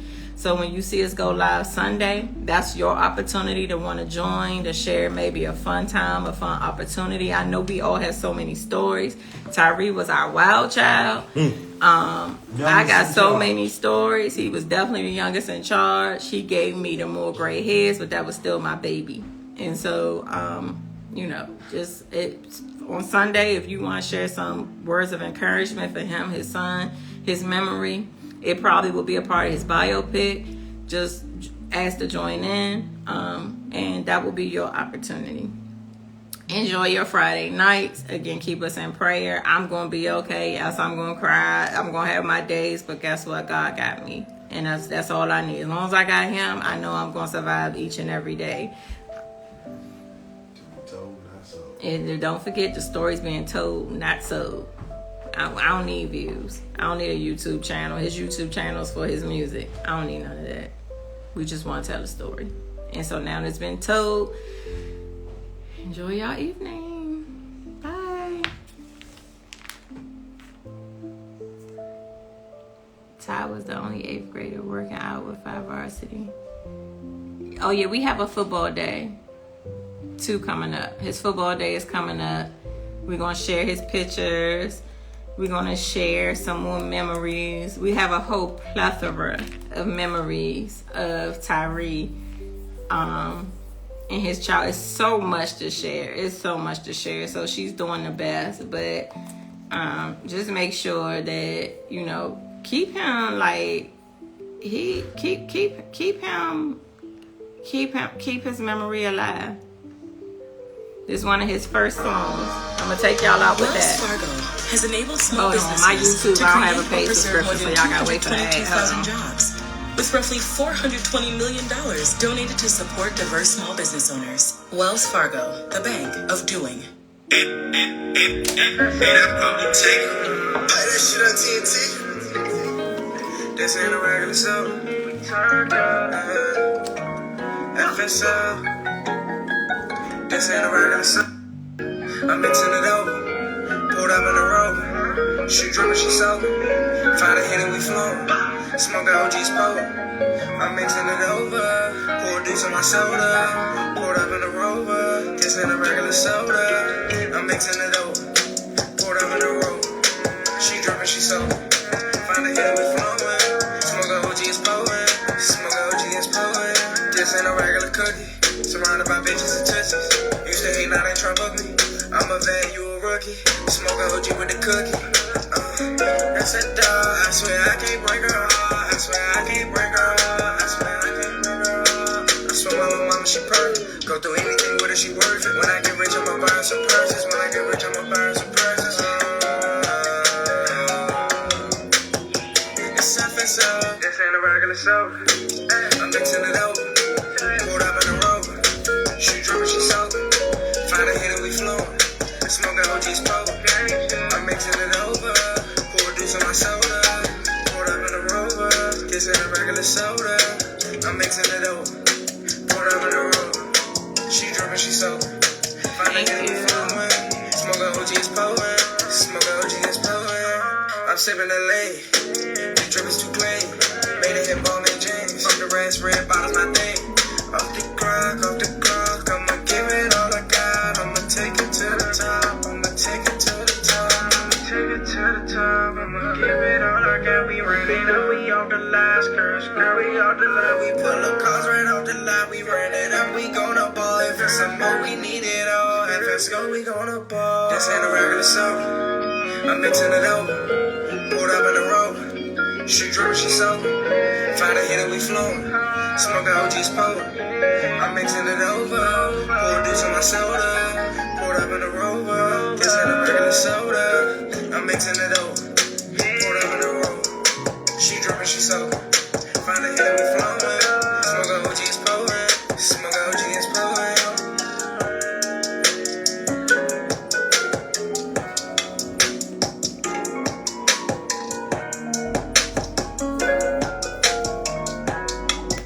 Thank you guys for joining. Again, as you can see, just hearing his voice still makes me emotional, so it is what it is. It's a good emotion though, knowing that he left us with so many memories. So again, thank you for joining us. You can share this live, you can comment on it, and we'll see you. Anybody who wants to jump on Sunday to leave well wishes for him as we celebrate up to his 22nd birthday, we'll be there. Friends and family, y'all already know what it is. Looking for your text messages because it's going up on Friday. All right, love you guys.